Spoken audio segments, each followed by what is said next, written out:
শুধু তোমাকে পাইনি তাই আমি অপূর্ণ, আমি আমি অসম্পূর্ণ। তোমাকে পেয়ে আমি নিজেকে সম্পূর্ণ করে নিতে চাই দেবযানী। শুনতে পাচ্ছ তুমি? শুনতে পাচ্ছ তুমি? শুনতে পাচ্ছ দেবযানী?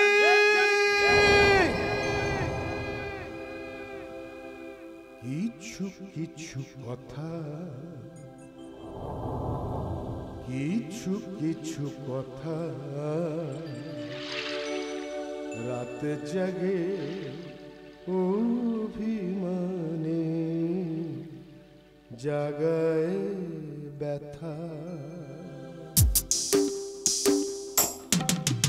কিছু কিছু কথা, কিছু কিছু কথা রাত জাগে অভিমানে, জাগায় ব্যথা।